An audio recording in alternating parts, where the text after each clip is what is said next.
Ma'am, step away from the garden, now! I'm just planting flowers in my own yard. I don't care! Hands where I can see them!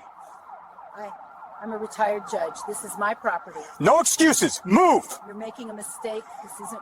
The morning sun had just begun to spill over the small, leafy street of her neighborhood when the sound of a police siren shattered the calm. Margaret Ellis, 73, a retired judge who had spent decades in courtrooms dispensing justice, was kneeling in her front yard, planting marigolds and daisies, her hands blackened with soil. Within moments, 2 officers stepped onto her lawn, their voices clipped, commanding and unmistakably hostile. What followed would challenge everything she believed about the system she once served. This story isn't just about one morning or one lawn. It's about the collision of age, race, authority, and law. Stay with us as we uncover the truth behind a moment that should have been simple, yet became a national reckoning. The sun had barely risen over the quiet cul-de-sac, painting the houses in a soft golden haze when Margaret Ellis knelt in her front yard. Her hands, wrinkled but steady, sifted through dark, loamy soil as she planted marigolds and daisies in neat rows. The air smelled faintly of damp earth and morning dew.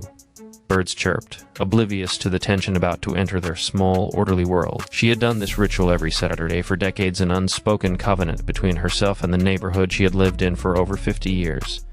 Margaret was 73, retired from a long career on the bench, a woman accustomed to authority not just being wielded, but measured, thoughtful, principled. Here, on her lawn, she felt the quiet joy of small, personal power, a flower's bloom, a weed pulled, a moment untouched by the world's chaos. That calm shattered with the screech of brakes and the sudden flare of blue and red lights across the street. Margaret froze, soil caked under her fingernails, her back stiffening. 2 officers stepped out of the cruiser, their movements precise. Practiced 2 men in their late 20s, training manuals and department protocols running like code behind their eyes. Their boots crunched on gravel as they approached. "Morning, ma'am," the taller officer said. Voice clipped, as if every word were measured against an invisible checklist. "Step away from the plants." Margaret blinked. These are my flowers," she said, her voice calm but edged with disbelief. "This is my yard. Ma'am, we have reports of suspicious activity on this property. Step away from the flowers." His words were a hammer, rhythmically striking against a wall she didn't understand how to scale. Time stretched. The camera of memory, the narrator's lens, might have slowed here, catching every twitch of muscle, every shift in posture. Margaret's frail hands, now trembling slightly, hovered over the soil. She had spent decades interpreting law, wielding authority responsibly. Yet here she was, confronted by it in its rawest, most unyielding form, applied to her body, her property, her dignity. One officer crouched slightly, scanning the yard, almost like a hunter assessing prey. "Do you have ID, ma'am?" "I'm Margaret Ellis." "Retired judge," she said, the words a quiet declaration. She expected acknowledgement, recognition. A pause that would remind them that age and experience demanded respect, if not fear. There was none. The taller officer leaned in, the sun catching on the badge, pinned to his chest, reflecting an almost clinical glare. "That doesn't matter here. Step back or you'll be detained for obstruction." Margaret straightened, her spine a tense wire of stubborn dignity.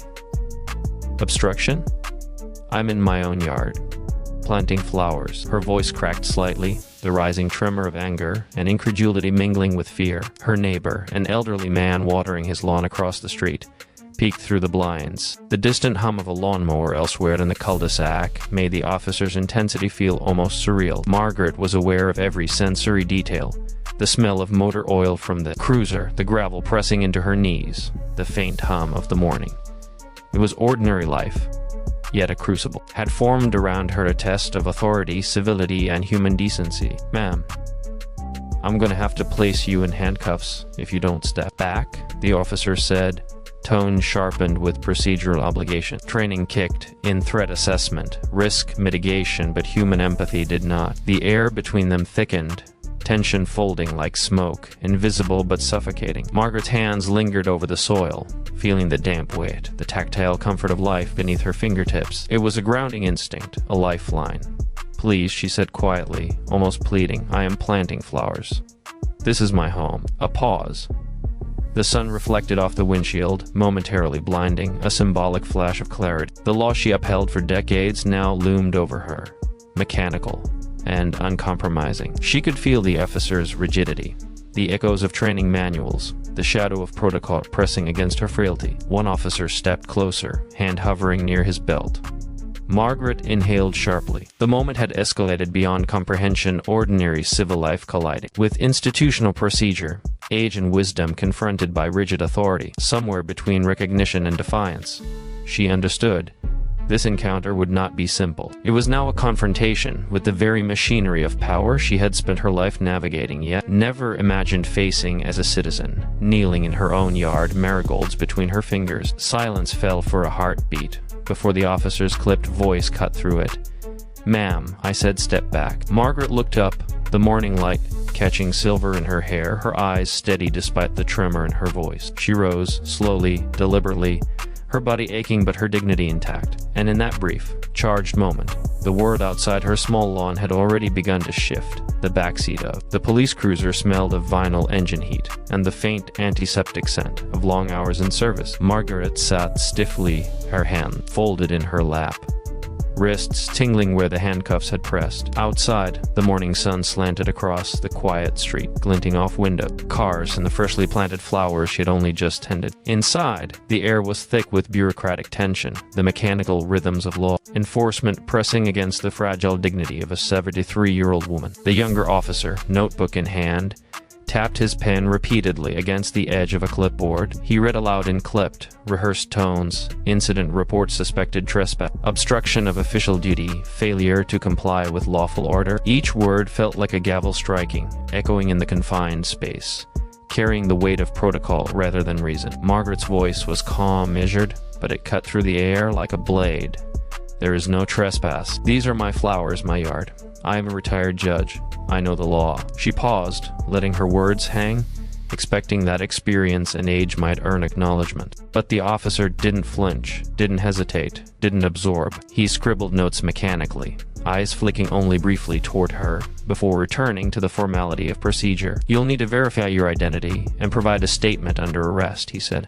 "You have the right to remain silent. Anything you say can and will be used in a report." The language was procedural, legally precise, the cadence drilled into every recruit. Miranda warnings, custody rights, formal documentation of compliance and violation. Margaret felt the surreal dissonance decades in courtrooms enforcing. Justice reduced to boxes ticked, lines written, boxes checked. The second officer sat opposite her, expression unreadable, fingers flexing against the steering wheel. Silence filled the small cabin, thick with the hum of the engine and the faint crackle of the radio transmitting mundane beats from precinct headquarters. Somewhere in the distance, a neighbor watered her lawn, unaware of the legal theater unfolding a few yards away. Margaret tried to anchor herself in facts, citing statutes she knew well: private property rights, civil trespass law, the discretionary authority of officers. Each citation was met with polite indifference, the officer's eyes scanning protocols rather than absorbing her reasoning. "Ma'am," the first officer said finally, voice sharp now, "you are under arrest for obstruction. You will be processed at the station, and a report will be filed in accordance with Departmental Policy 302.4. All civilian complaints must go through proper channels. Any resistance can escalate charges."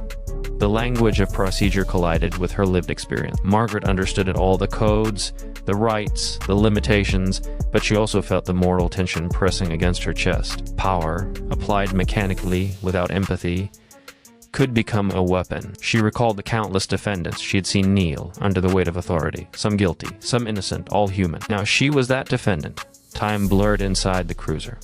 Each moment was weighted with legal precision and human indignity. Margaret's body ached, not just from the handcuffs, but from the realization that a lifetime spent interpreting justice could not protect her from its indiscriminate application. "You're taking this too seriously," the second officer muttered under his breath, almost to himself. But his tone carried judgment, subtle condescension, a reminder that hierarchy and age could be ignored if the law's machinery demanded compliance.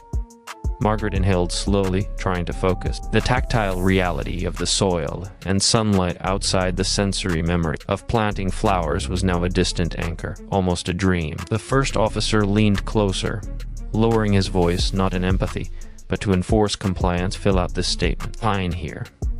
Everything is documented. This will be submitted to the precinct." His pen hovered over the paper, a symbol of authority in ink. a ritual of procedure that mattered more than reason, more than context, more than the human standing in front of him. Margaret's gaze dropped to the floor, to the metal beneath her feet. In this confined space, surrounded by protocols and procedures, she realized that bureaucracy was a tangible force, slow, relentless, and indifferent. The officer's pen scratched across paper. Her voice, calm, reasoned, and morally grounded, was catalogued, reduced to evidence, a variable in a system that valued compliance above all else. And yet, in the small, quiet moments between clipped orders and mechanical procedures, Margaret's presence, the weight of her age, her experience, her integrity persisted like a stubborn pulse. She had survived decades of courtroom battles, legal machinations, and moral quandaries. This was different. This was personal, yet public. And somewhere between ink and form, between instruction and compliance, the first fissures in her understanding of justice began to appear. Margaret's wrists throbbed where the metal cuffs had bitten into her skin, a dull, persistent ache that seemed to echo through her whole body. Her bones, brittle with age, carried more than the physical weight of restraint. They carried memory, history, and indignity. Every movement reminded her of decades spent in courtrooms, where authority was deliberated, not imposed, where human frailty was acknowledged, not crushed. Now, in the harsh fluorescent glare of the precinct's intake room, she felt that authority turned mechanical, indifferent, and painfully personal. The room smelled of disinfectant and stale coffee. Fluorescent lights hummed overhead, reflecting off the sterile linoleum floor in harsh, unforgiving lines. A wall clock ticked with exaggerated precision, each second amplifying her awareness of her own vulnerability. Margaret flexed her fingers, trying to ease the stiffness, the pins and needles ache running up her forearms. The body, she realized, remembered more vividly than the mind the sharp sting of injustice, the tension in muscles, anticipating pain, the subtle cues of danger her senses had cataloged over decades. A young officer approached, clipboard in hand, his tone clinical. Medical check. You'll need to answer some questions before processing. His words were routine, detached, a script drilled into every new recruit. Margaret tried to comply, sitting up straighter than her body could comfortably hold. But each small motion sent spikes of discomfort through her shoulders, elbows, and back. Do you feel any pain? He asked, eyes scanning boxes to be ticked. Everything aches, she said softly, her voice almost drowned by the fluorescent hum. But more than that, I feel disbelief that the law I served, the system I trusted, could feel so alien. He nodded perfunctorily and moved on, documenting symptoms with the precision of medical coding rather than the empathy of human care. Margaret watched, noting the divide between protocol and presence, the subtle indifference that marked every procedural step. Each form she signed, each box the officer checked, seemed to compress her life's worth of experience into sterile lines, a reduction that hurt more than the cuffs ever could. She recalled a long-ago trial, where a young man had been handcuffed for a petty offense, trembling under the authority of law he didn't understand. His fear had mirrored her own now. The body remembers these moments, the tightening of the chest, the shallow inhale, the trembling of fingers pressed against cold metal, and she understood with a painful clarity how those small bodily reactions became permanent, psychological markers of power and vulnerability. The officer's dialogue was minimal but loaded. Short commands, clipped questions, interspersed with silent assessments of her responses. Can you stand for processing? One asked. She tried, forcing strength into her knees, but a sharp pain ran up her leg. Her body, rebellious and aching, reminded her that age is not an abstraction, it is a tangible, physical truth that authority cannot erase. Margaret's mind drifted to the flowers still in her yard, the soil turned by her hands, the bright marigolds that had survived decades of summers and winters. That small act of creation now seemed almost heroic against the sterile, mechanical reality of the holding cell. The juxtaposition life and beauty outside, bureaucracy and rigidity inside, pushed her toward reflection. She had served justice, upheld law, guided others through its mechanisms. And yet here she was, reduced to a body being processed, a human distilled into paperwork. The young officer adjusted the cuffs, checking fit. and Margaret flinched instinctively. Pain flashed across her mind in vivid, cinematic detail, the sting of metal, the pressure against tender skin, the echo of past experiences colliding with the present. Every muscle remembered every subtle movement, every past encounter with authority, every instant when power had been wielded incorrectly. Her breath became shallow, measured, controlled, a dance between compliance and instinct, between reason and the body's vivid memory.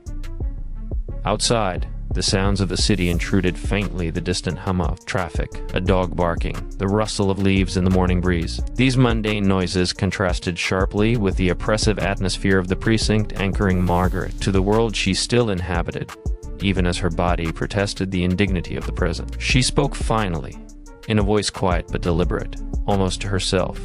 The body remembers what the mind tries to forgive. The words lingered, a meditation that cut through the fluorescent hum and the mechanical bureaucracy. This was not merely a moment of arrest, it was a confrontation with history, with age, with the raw, unfiltered reality of authority and its consequences.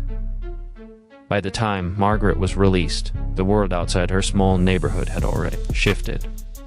Her arrest had been recorded, security cameras, a neighbor's cell phone, a passing jogger's smartwatch, all capturing the surreal moment of a 73-year-old retired judge being led in handcuffs from her own yard. The footage, raw and unfiltered, began to circulate almost immediately on social media, spreading faster than anyone could track. Tweets, reposts, and local news clips painted the scene in stark contrast. A frail woman, kneeling among bright marigolds, confronted by the rigid machinery of law enforcement. Inside the precinct, the officers had already filed the incident reports, citing obstruction and failure to comply. Codes, protocols, and departmental policy 302.4 dictated every line, every action. Yet outside, the law's mechanical precision collided with public perception. The cameras had captured not just the event, but the human dissonance, the tilt of her head, the furrow of her brow, the quiet insistence of dignity against uniformed authority. It was cinematic in its tragedy and unavoidable in its clarity. News outlets began framing the story immediately. Headlines varied, some cautious, some outraged, some incredulous. Elderly judge arrested in her own yard. Police versus marigolds. Law and age collide. Civil rights or bureaucratic overreach. The clips showed Margaret's hands, still flecked with soil, pressed gently together. As she answered questions, her voice calm but edged with incredulity. Analysts dissected the procedural legality, whether probable cause existed, if the officers had adhered to trespass and obstruction statutes, how policy intersected with moral obligation. Each frame of video and each line of text became evidence in a debate larger than any one block, any one street. Margaret watched the coverage quietly from her living room, her hands folded in her lap. The room smelled faintly of coffee and sunlight through the open blinds. She noticed the small details, the chipped paint on the windowsill, the yellowed photograph of her late husband on the mantelpiece, and felt a deep, almost cinematic awareness of her life intersecting with the machinery of the state. Commentary streamed across the screen, legal experts dissecting the encounter, activists highlighting racial and age bias, ordinary citizens expressing disbelief. Yet the most striking reality was the persistent visual, her dignity, her age, her hands flecked with earth, confronting the raw authority of uniformed officers. Local politicians and community leaders began to weigh in. A city council member issued a statement reaffirming that law enforcement must exercise discretion with empathy, especially when interacting with elderly citizens. Police unions defended the officers' adherence to training, citing policy manuals and procedural guidelines. Each statement, carefully worded, highlighted the tension between codified rules and moral responsibility. Margaret's story had become a mirror reflecting not only her own vulnerability, but the systemic pressures and blind spots inherent in institutions designed to enforce law without falter. Social media, however, had a different rhythm. The clips were shared with captions emphasizing indignity and injustice. Users analyzed body language, tone, and environment, the tightness of the cuffs, the distance officers maintained, the sway of her posture. Amateur commentators juxtaposed her calm, measured responses with the clipped, procedural commands of the officers. Every nuance became a talking point, a spark igniting national outrage. Margaret, though physically free, felt the weight of exposure pressing on her psyche. A new layer of vulnerability as strangers across the country, watched her private moment unfold in public scrutiny. The footage also brought subtle but undeniable accountability. The officers, previously operating under the quiet authority of routine, were now visible to a society that demanded more than compliance. It demanded judgment, moral reasoning, and reflection. Internal affairs units noted the circulation of the video, triggering preliminary reviews of both procedural adherence and officer conduct. Every pixel of Margaret kneeling among her flowers became evidence not just of a singular incident, but of a larger societal dialogue on age, race, and power. And amidst it all, Margaret reflected on the irony. She had spent decades advocating for justice, interpreting the law, and maintaining moral clarity in courtrooms. Now, confronted with its raw, mechanical application, she realized that exposure was both punishment and revelation. The world had seen what she had felt, the friction between human dignity and the rigid machinery of authority. The precinct had emptied, the officers gone, the formalities concluded, yet the weight of the morning lingered like a shadow in Margaret's living room. Her hands, still faintly tinged with soil, rested on her lap as she surveyed the flowers she had planted only hours before. Each marigold seemed to shine brighter against the pain and indignity she had endured, yet even beauty carried a subtle bitterness now. Justice, she realized, was rarely instantaneous. It arrived in layers, in investigations, in public debates, in the slow churn of accountability. Internal reviews were underway. The police department initiated a preliminary investigation into the conduct of the officers, referencing the circulating footage and the procedural reports filed at the time of arrest. Department Policy 304.2 mandated that any arrest of a senior citizen for minor civil infractions be carefully reviewed. Media scrutiny amplified the pressure. Margaret, ever analytical, understood the machinery at work. Internal affairs, city oversight committees, and public relations teams all moving according to their own timelines, their own definitions of accountability. Her phone buzzed incessantly. Calls from legal experts, journalists, and concerned citizens filled her inbox. Each message reminded her that exposure had consequences far beyond her own experience. Civil liberties advocates pointed to the incident as a case study in ageism and racial bias, a tangible example of authority misapplied. Law professors dissected the procedural minutiae, probable cause, the right to remain undisturbed on private property, and the limits of discretionary power. Even ordinary neighbors debated the event on social media, their arguments mixing outrage with admiration for her composure. Margaret reflected on her own life, her decades in the judiciary, the countless rulings she had issued. In courtrooms, the law often felt abstract, distilled into codes, citations, and precedent. Here, in her own home, it had become immediate, tangible, and painfully human. The law had been applied mechanically, without empathy or nuance, and it had cost her not just dignity, but also the illusion of safety in the most personal spaces of her life. At city council hearings convened in the weeks that followed, officers involved were required to testify. Their procedural adherence was examined under public scrutiny. Retraining programs were recommended, emphasizing de-escalation, elder sensitivity, and bias mitigation. Policy revisions were drafted to clarify officers' responsibilities when encountering vulnerable citizens. Margaret's experience, captured on video and now immortalized in public record, became a catalyst for systemic reflection. Change would not be immediate, but the ripple had begun. Yet reform alone did not erase the emotional cost. Margaret often returned to the small yard outside her window, watching the flowers sway in the breeze. Each bloom reminded her of fragility and resilience coexisting, of beauty persisting even when authority falters.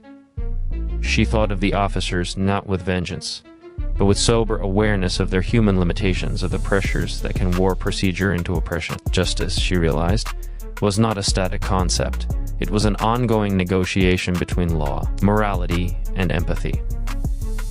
Her reflection extended further. The incident illuminated society's broader fractures, the ways age, race, and assumed authority intersect to produce moments of both cruelty and oversight. Margaret understood that systemic change required vigilance, persistence, and the willingness to confront discomfort. In her own small way, she had contributed to that process by standing, kneeling, and insisting on dignity where it was almost denied. As the day faded into evening, sunlight spilling over the marigolds, Margaret felt a quiet resonance settle in her chest. Justice had been challenged, exposed, and partially restored not with fanfare, but with consequence. Officers would face scrutiny, policies would evolve. and the community would witness the cost of failing to balance authority with humanity. And yet, above all, she recognized a deeper truth: the work of justice is never done. But every act of courage, every insistence on dignity, lays another stone in the foundation. Margaret leaned back in her chair, the wind carrying the faint scent of earth and flowers into the room. She closed her eyes for a moment, not in defeat, but in quiet reflection. In the end, justice didn't feel like victory. It felt like endurance, reckoning, and the slow, luminous weight of human conscience. The marigold swayed gently in the evening light, and she knew the cost of justice is real, but so is its persistence.